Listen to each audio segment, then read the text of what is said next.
Okay, everybody. I'd like to welcome you to the Labor Day special here, I guess, for the Necro Tourist as well as the Cemetery Podcast.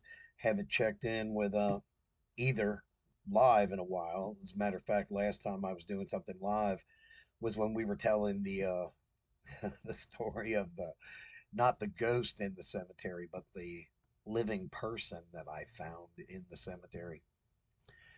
So if you didn't hear that story, listen to the previous video. That was pretty interesting. I would also like to tell you guys while I'm in here, you're watching the video. Maybe you don't care about it, you don't think about it because I'm weird, obsessive about things.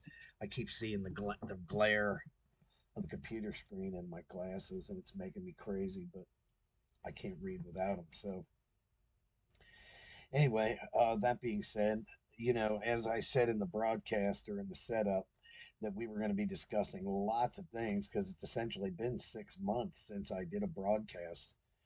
So, one of the things I'm going to discuss, well, a variety of things. Number one, I'm going to discuss some of the adventures that we had in over the summer in 2024. Didn't go on a lot of trips, but several of them are significant and pretty important. Then I'm also going to touch on some of the things that we got coming up that are scheduled, like for the fall schedule, and some of the products and ideas that we got coming out this year. We got quite a few things are going to be available over the next couple of weeks that are brand new. Then also let you know about some of the classroom work we got coming up, some of the projects we have coming up. Also going to talk about a little bit about the tours for 2024. And well, for one thing, I'm going to get into, and I'm not going to get into it right away. I'm going to get into it shortly. But there's been a health issue that I have developing, and it's been really an ongoing problem. And I'll explain a little more about that. It's directly relevant to why some of the things have been going on here at the Necro Tourist the way that they have been. So, anyway, that's kind of the setup for that. Okay, everybody, let me jump right back into this now. One of the first things I want to talk about is the fact that I am now in season three of being at the cemetery. For those of you that follow the Necro Tourist only, maybe you're not aware of the fact that 3 seasons ago I took over as the cemetery sexton at St. Peter and Paul Cemetery, which is in Reading, Ohio. That's just north of Cincinnati, and sort of I guess one of the original suburbs before suburbs were actually a thing.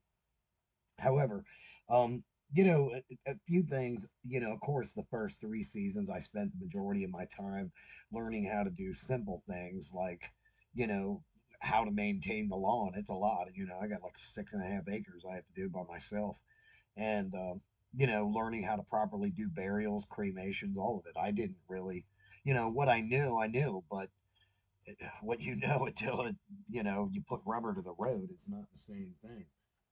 However, there was some of the things I hadn't encountered before, which were a little odd to me this year. Not that it's that big of a deal, but if you work in a cemetery, maybe it's just things that you might encounter. So just wanted to share a couple of those ideas. Like while I've been working on things that help revamp the operations, and so is a couple of the one of the new board members and several people at the cemetery on the board. We've been working more towards automating things and being able to use things and digitally, you know, accepting credit cards, which was crazy to me when I started here. We didn't accept credit cards, but things like that. So we've been tightening down the operations so that everything from the day to day end runs smoother. But I did run into a couple of weird things that were strange. Now, number one, first thing when I talk about that board of trustees, when I talk about them, I'm not faulting anybody on the board. A lot of the people are inexperienced in the field, and that's sort of a problem, but it's not a problem. Like this is a smaller community cemetery, and the majority of the people on the board have family members that are buried here, past and or recent. And however, I do think it's a requirement for somebody who is serving on a board of trustees that they should have some kind of experience, and if they don't, I think they should acquire it. Like, I think it should be mandatory that every member of a board of trustees should attend a burial that's not their family, so they can experience from the the business end of it as opposed to the emotional end of it. And I think it's also important that everybody on the board of trustees knows what actually goes on in the liaison between the day-to-day operations and the board of trustees. For many of you who have served on boards, quite often there's, the board makes the high end decisions. The day to day operations are usually done by people who are staffers or volunteer staffers. Just the same as here, we have we have one of the board members acts as the general manager. It's been that way since I started, but it was odd to me that one of the board members had no idea that that was the case. So I guess it's important to make sure information is available and upfront and always there. But anyway, nothing real serious with that. It was just, things that it came across.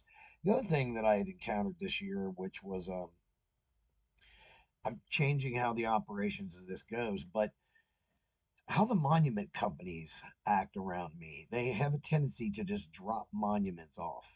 And I never thought that was a thing.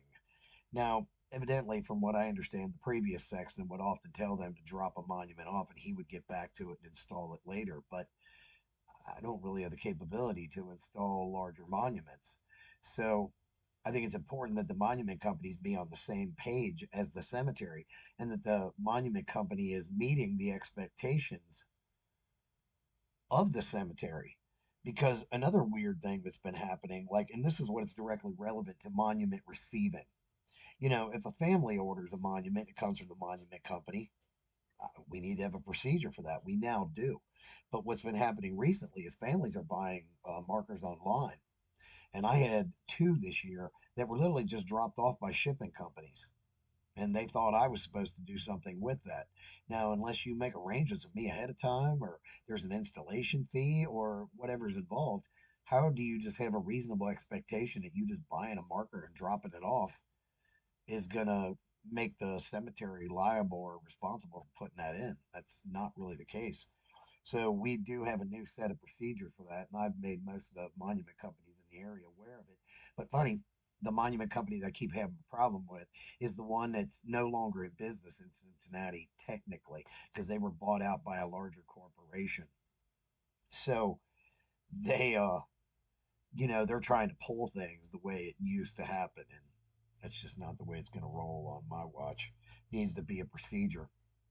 Also, another thing that I encountered that I never would have thought about, maybe you have experienced it or thought about it, but somebody backed into a late 1800s marble tablet and smacked it in half. I mean, cracked it.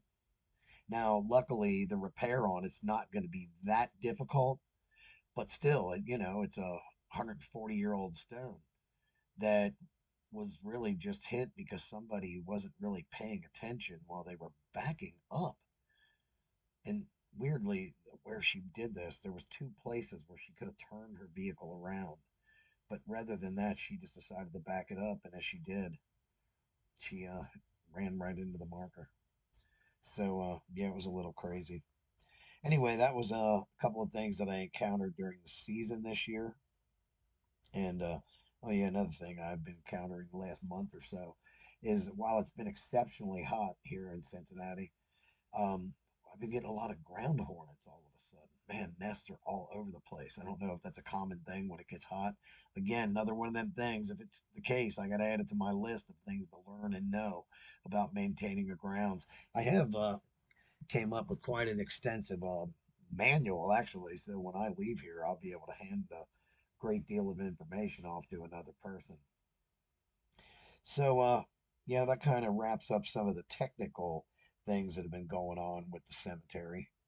Um, there are one other thing I'm going to tell you about with those guys, but I'll bring that up here in just a moment.